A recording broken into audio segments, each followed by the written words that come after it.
Louer son bien immobilier pour faire du cash flow, c'est la stratégie que tu entends vraiment partout. Et si je te disais que pour certains investisseurs, c'était une perte de temps monumentale en fait, et que les investisseurs les plus malins ne louent même pas en réalité. Ils revendent et ils gagnent souvent plus vite. Si tu trouves ça complètement contre-intuitif, je vais t'expliquer pourquoi et surtout comment cette logique fonctionne. On va parler de marchand de biens, flip immobilier, fiscalité, mais aussi de la réalité cachée derrière le mythe du cash flow mensuel. Regarde bien cette vidéo jusqu'à la fin parce que ça va peut-être remettre en question ce que tu croyais savoir sur l'investissement immobilier. C'est parti!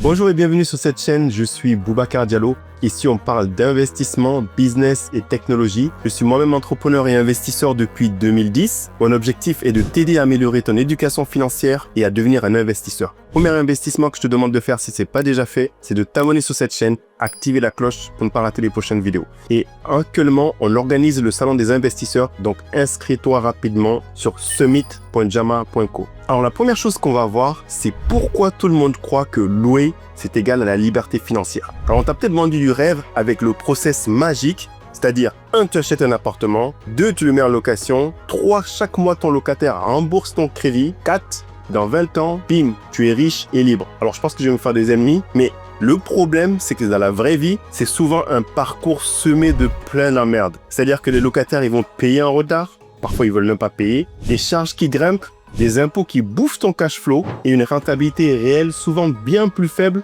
que ce qu'on t'a annoncé. Alors, ce que certains investisseurs font comme choix qui est totalement radical, c'est de dire, ils achètent, ils rénovent, ils revendent. Terminé. C'est-à-dire qu'ils ne se traînent pas 20 ans de crédit, de locataires, d'impôts fonciers ou de galères. Alors, dans cette partie, on va voir le modèle qui est l'arme secrète des pros, les marchands de biens et flippers. En fait, ces investisseurs-là, donc les marchands de biens, les flippers immobiliers, leur logique, elle est très simple. Il faut acheter bas, rénover malin, revendre haut.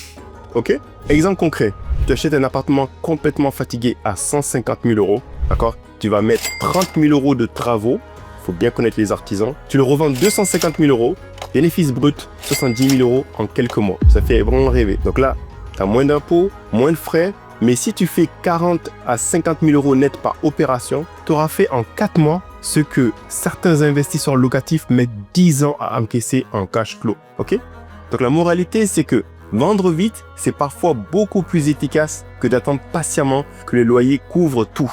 Mais il faut savoir que, en contrepartie, il faut connaître ce qu'on appelle le off-market. C'est-à-dire que les offres de ces appartements-là super intéressants ne seront pas sur le Bon Coin, sur les agences immobilières. C'est à toi de négocier avec ton réseau, tes contacts, les notaires, les agents immo pour qu'on puisse te proposer des biens qui ne sont même pas accessibles en ligne. Alors, dans cette troisième partie, on va voir pourquoi certains choisissent de revendre plutôt que de louer. C'est quoi les avantages en fait? Numéro 1, c'est ce qu'on appelle la vitesse du capital. Quand tu loues, tu gagnes un petit peu chaque mois. Quand tu revends, tu gagnes beaucoup d'un coup. Ce capital rapide, il peut être réinjecté dans d'autres projets immédiatement, plus rentables. C'est la différence en fait entre une épargne qui va ramper et une fusée qui va décoller. Ok? L'avantage numéro 2, c'est qu'il y a moins d'impôts, selon les montages que tu vas mettre au point, bien sûr. Un marchand de biens, il peut lisser ses charges, déduire ses frais de travaux et optimiser sa fiscalité. Alors qu'en location, généralement, ça va être les impôts, prélèvements sociaux et peu de solutions, en fait, pour optimiser sans montage fiscal complexe. Ok, les connaisseurs vont me dire, il y a le LMNP, mais comme vous avez vu avec la loi, ça a légèrement changé maintenant. En 3, moins de contraintes sur le long terme. Donc en location, gestion locative, il y a le turnover des locataires, diagnostic et mise aux normes, ça m'est arrivé récemment sur un de mes biens. L'axe foncière qui va exploser. Alors qu'à la revente, tu fais une opération, tu encaisses, tu passes à autre chose. Alors avec tout ce que je viens de te dire, je sens que tu es super excité, tu as déjà envie de devenir marchand de biens et tout, mais calmos, c'est pas non plus magique, faut pas rêver. Si c'était aussi simple, tout le monde le ferait. Mais pour réussir en flip ou marchand de biens, il faut maîtriser le marché local, d'accord? Il faut aussi connaître le coût réel des travaux et pour ça, il faut avoir de très bons artisans avec toi. Il faut connaître aussi les délais de revente, donc être bien maqué avec les agents IMO et tout ça. La fiscalité spécifique, notamment la TVA et l'imposition sur la plus-value.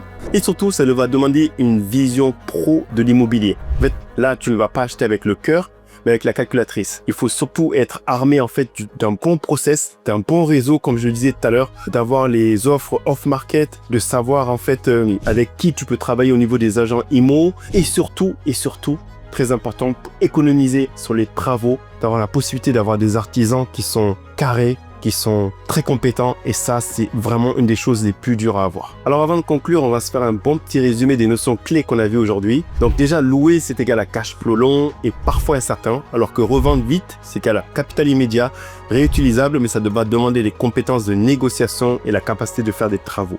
Les marchands de biens et investisseurs flippers, ce qu'ils cherchent eux, c'est à faire travailler l'effet de levier du temps et du capital, pas seulement les loyers. La moralité, en fait, c'est que l'immobilier, ce n'est pas une seule recette. En fait, tout va dépendre de ton objectif. Est-ce que tu veux un cash flow tranquille ou est-ce que tu veux un cash flow rapide et du réinvestissement? Ok, on arrive déjà à la conclusion. Alors, louer son bien immobilier ou le revendre vite, qu'est-ce qui est le plus malin selon toi? La vérité, en fait, c'est qu'il n'y a pas de réponse universelle. Comme d'habitude, ça dépend de tes objectifs. Mais beaucoup d'investisseurs débutants courent après le cash flow, sans comprendre qu'un bon flip, une bonne revente peut les propulser financièrement 10 fois plus vite. Mais c'est beaucoup plus complexe comme on l'a vu. Donc toi, tu es plutôt team cash flow locatif ou team je revends et je réinvestis direct? Dis-le moi en commentaire, ça m'intéresse de savoir où tu en es dans ton parcours. Si tu veux d'autres stratégies pour faire grossir ton patrimoine sans attendre 20 ans, abonne-toi, active la cloche comme d'habitude et surtout inscris-toi sur le salon des investisseurs summit.jama.co. C'est notre événement phare où tu peux rencontrer tout l'écosystème de l'investissement. On a eu plus de 700 visiteurs. Tu vas avoir toutes les classes d'actifs avec des exposants qui peuvent t'expliquer tout ça et tu vas pouvoir démarrer si c'est le cas ou aller beaucoup plus loin sur les investissements alternatifs. À bientôt et n'oublie pas que tout le monde peut devenir un investisseur.